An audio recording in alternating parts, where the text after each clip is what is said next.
fourth paragraph, volunteers, we'll have to call upon, yes. The surviving Pankhurst women form an inter-determined, powerfully gifted band. In 1903, they founded the Women's Social and Political Union. It was Emmeline Pankhurst wrote later, simply a suffrage army in the field. The charismatic dictatorial eldest daughter, Christabel, emerged in her teens as the WSPU's strategist and indomitable activist with nerves of tungsten. Miss Pankhurst's second daughter, Sylvia, the artist, pioneered the corporate logo. As designer and scene painter of the WSPU, she created banners, costumes, and badges in the suffragist livery of white, purple, and green. Though the family split later over policy, their combined talents powered from the beginning an astonishing, versatile tactical machine. Okay, next paragraph. Be on this side too.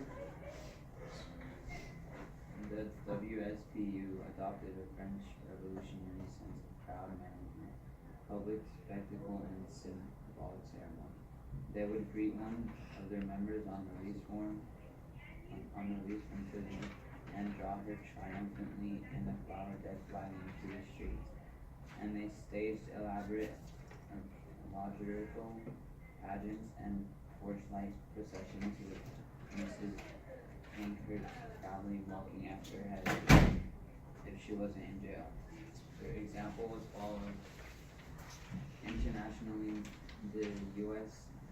suffragist Alice Paul, while taking part in suffragist agitation when she was a student at a London School of Economics, imported Pankhurst's militancy to the U.S., leading a march 5,000 strong in 1910. Okay, and next paragraph. London. You guys can share with leaders, show hands. This is the political leaders. If I add, the political leaders of Edwardian Britain were founded by the energy and violence of this female rebellion, by the barrage of mockery, interruptions, and demands the suffragists hurled, and later by the sight of gray gifts and silk opposed matrons with forces such as policemen and prison wardens.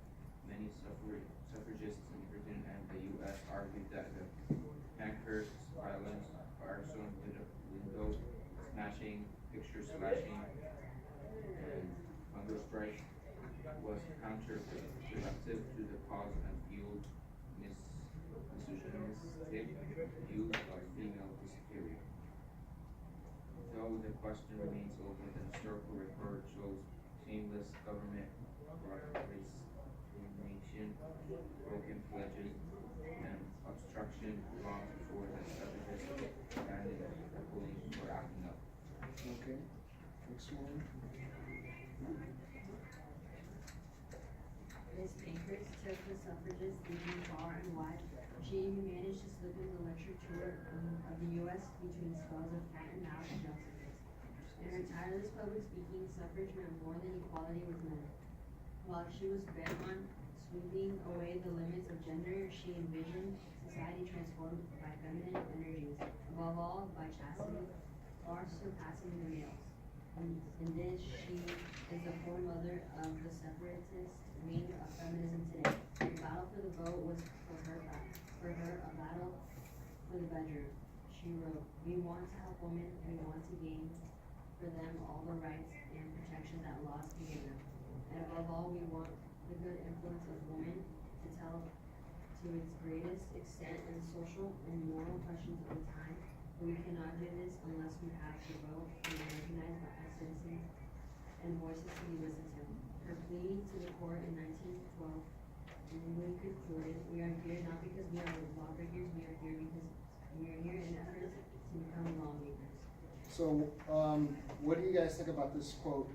We are here not because we're lawbreakers, we are here in our efforts to become lawmakers. It's pretty powerful. I think it's like showing how women are really wanting to go into the government and make laws that will make a better life, more peaceful for everyone. They want to be represented by the government, and how can they respect a law that doesn't even respect them and represent them? Anybody else? Anybody else? You just read the last paragraph. Just read the last one. Yeah. It is hard today not to sigh at the ardor of hope in what we could have achieved, not to be amazed at the confidence you showed in the wonderful warmth and heroism looks to the future. And we look forward to the children of art, whose suffrages and the goddess and in this country, the true inheritor of the armed maidens of heroic life. And also too, I'm going to show you guys a quick clip. It's about a suffragette named Emily Davison, and this is part of the film, The Suffragettes. But this is about a dedication to her and how, you know, the dedication she did and how she gave her life in order for women to achieve, you know, the right to vote and for women to have equality. The lights. Change it to this.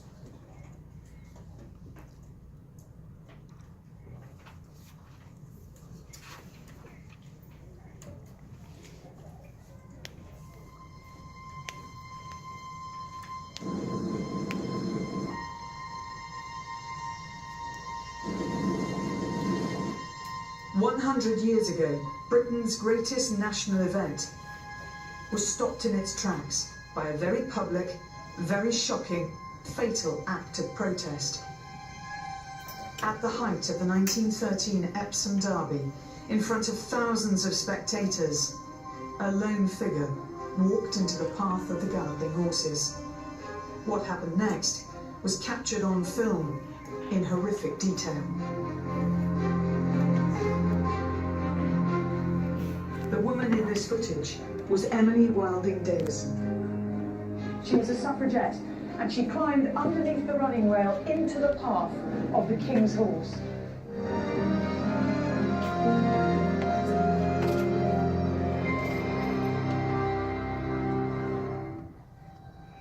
June the 4th, 1913. The biggest event of the lot was Derby Day. Hundreds of thousands of people headed for Epsom Downs. It was one of the few occasions where all social classes mixed together. Dukes rubbed shoulders with dustmen. Royalty was separated from the hoi polloi by just the width of a racetrack. The King and Queen arrived to see their horse, Anna, in the big race. Emily knew that the eyes of the world and the lenses of the newsreel cameramen would be focused on Epsom.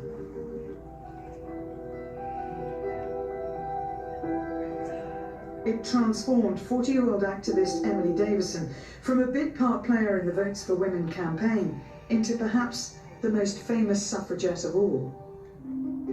Emily joined the suffragettes in 1906, just as the organisation was becoming more radical. In 1908, she was a marshal at a protest in Hyde Park that attracted as many as 700,000 people. In 1909, she was arrested for trying to storm the House of Commons. She was now part of a large network of freelance militants engaged in repeated acts of criminality. Suffragette militancy was now seen as a real threat to society.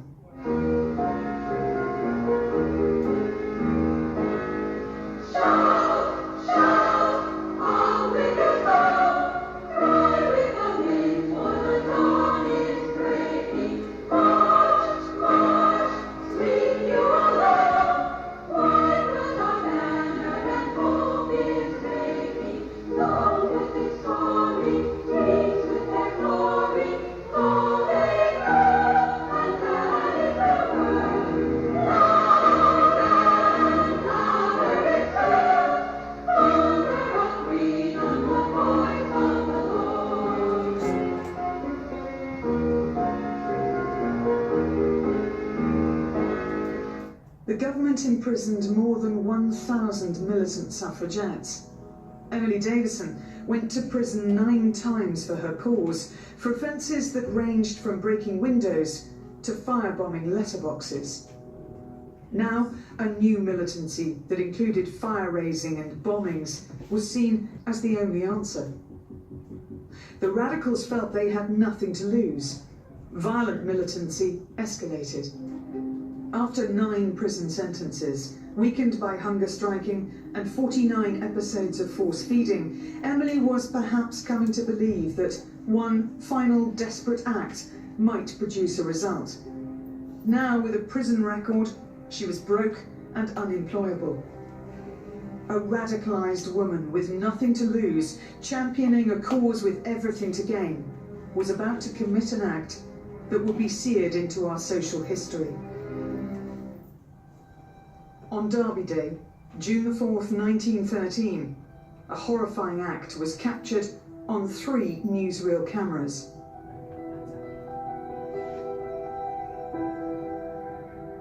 After 100 years, it might be possible to reveal what Emily's intentions actually were.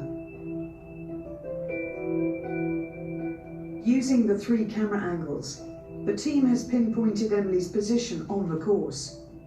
This introduces an intriguing possibility.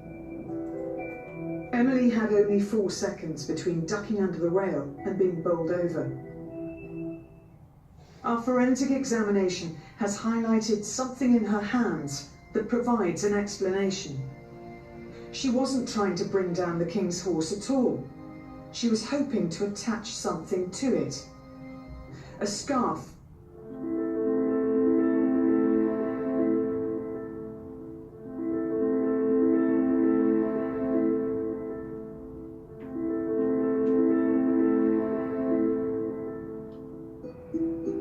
Emily Davison's death provoked a complex reaction. I've come to the Women's Library to look at the hate mail Emily received while she lay dying.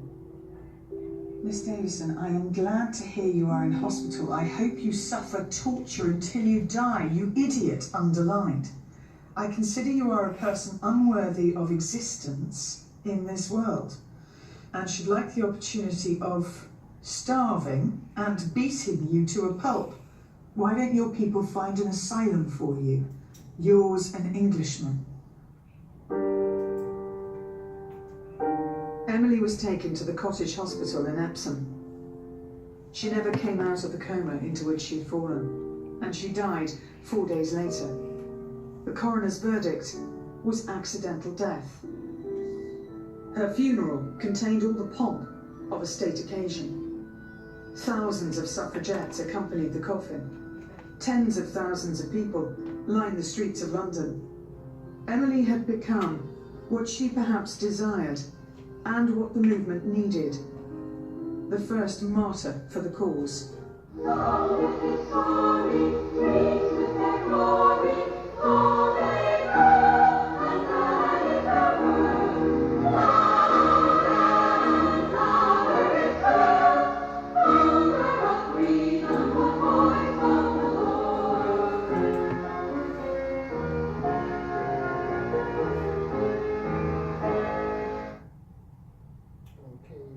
Please.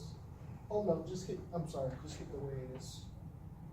Okay, so now we're going to be talking about the suffrage movement in the United States. Now, were women allowed the right to vote in the United States around this period? Some states. Now, what do you see from this image? What comes to your mind?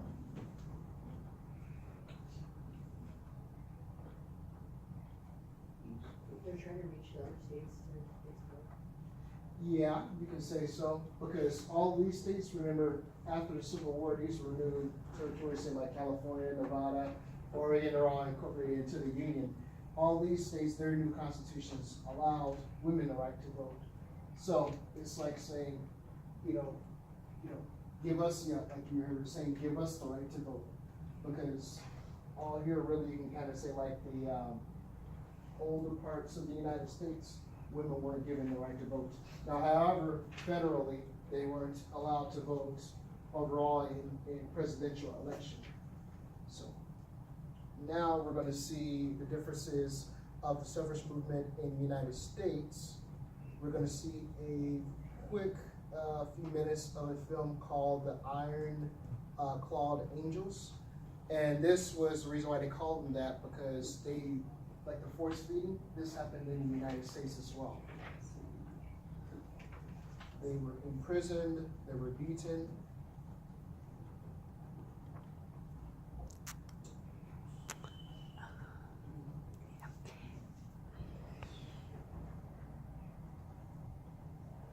Consequences of suffragettes also in the United States as well. Proposal to Anna. She's here in Philadelphia.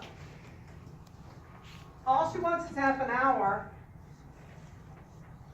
She's a bright girl, Swarthmore, and a doctorate from Penn. If anybody has money. Carrie, are you listening? Yeah. She wants to lobby for a constitutional amendment. Oh. She thinks Congress is going to suddenly roll over? I thought you said she was bright. Paula who? Paul. Alice Paul. She worked in England. Don't bring me any radicals, Harriet. She's not a radical. She's a Quaker. She came all the way down here to meet you and Anna. Be nice.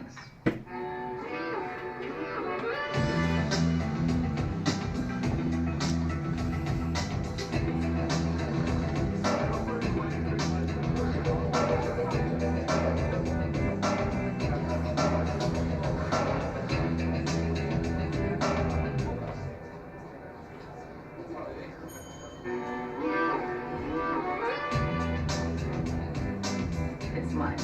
Saw it first. It's calling my name. I must be good.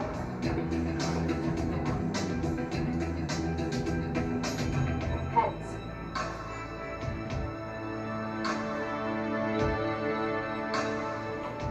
It's not your style.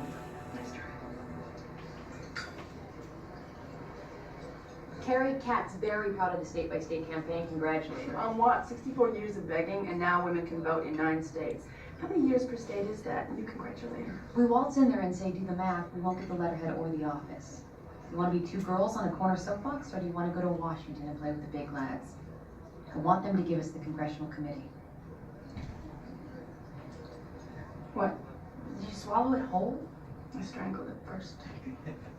The president of the National American Women's Suffrage Association, the Reverend Anna Howard Shaw.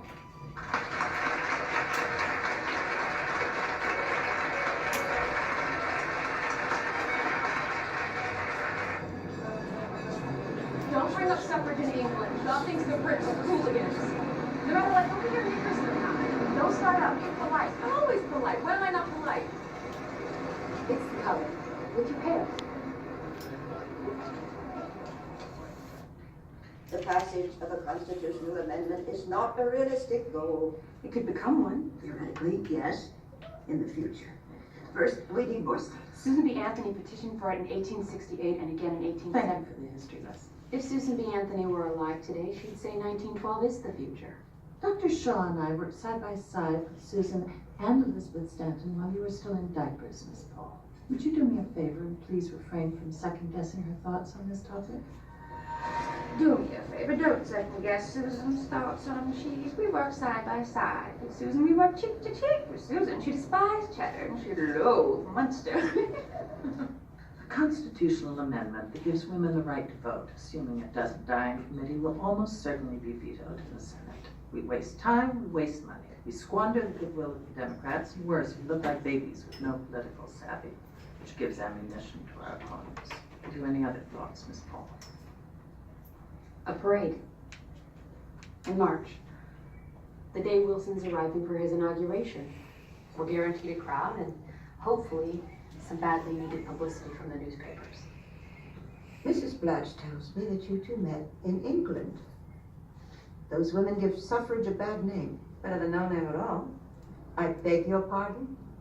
Lucy was studying at Oxford. What? I was. While I'm in sympathy with the British suffragettes, I don't approve of their methodology. We don't throw bricks to make our position clear. If I send you to Washington, I want your assurance that there will be no hooligan tactics. You have it. I don't consider myself a So that shows you the division between the women of the suffrage movement in England and America. In America, many women didn't agree with the tactics of the British, maybe more violent methods that happened in the British suffrage movement. So that's another thing you guys need to look at the tactics of that and also the consequences that came after that. of the law under any circumstances.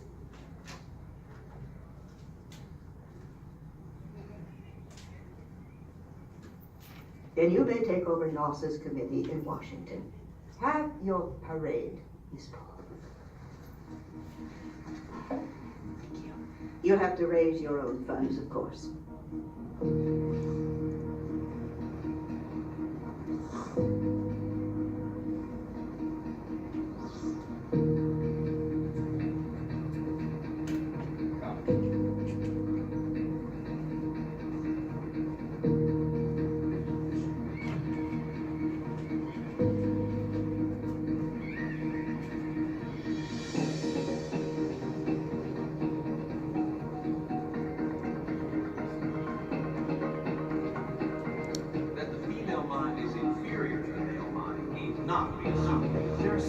There is something about it essentially different.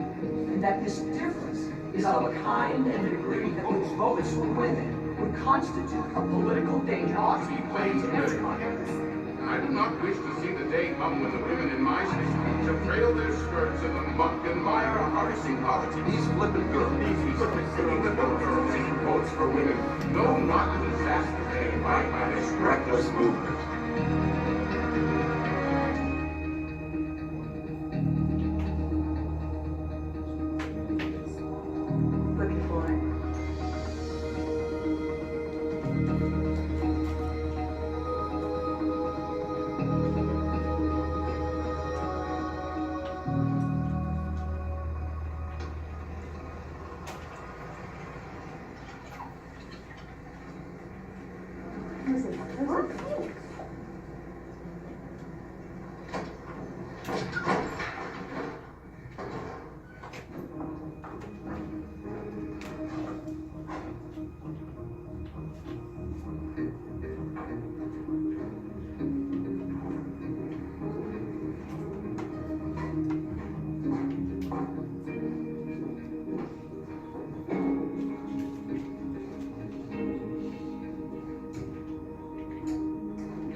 How do you raise money to raise money? Oh, excuse me. We're almost out of time, so just fill in what you can. But you guys are going to continue more about this more in depth, so don't worry if you have to finish everything. And the last thing I want to talk about.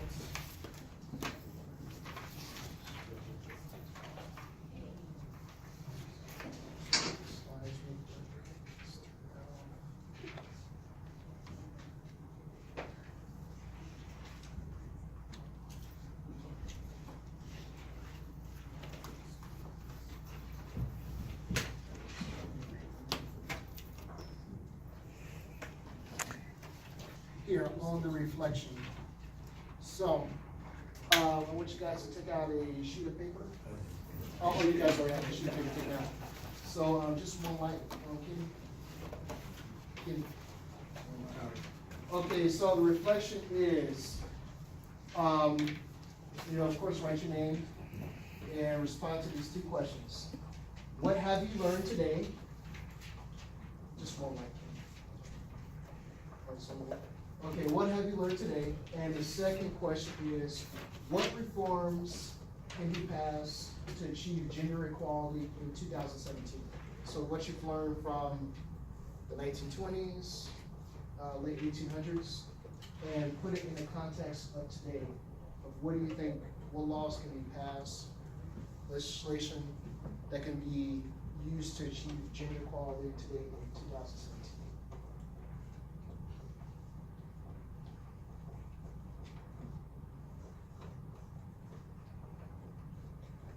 Just have one brief paragraph.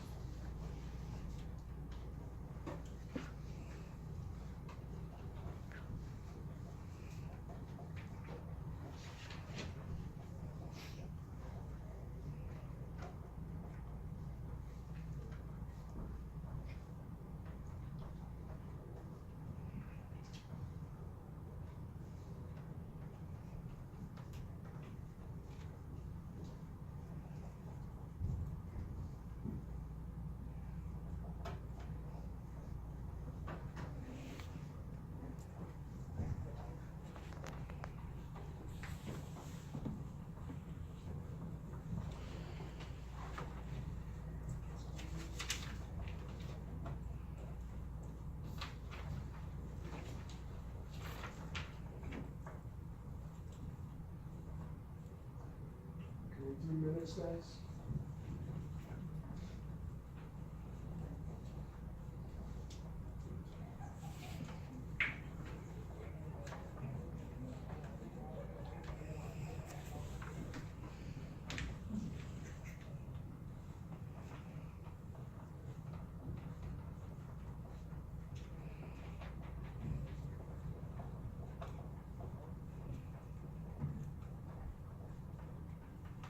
Two minutes.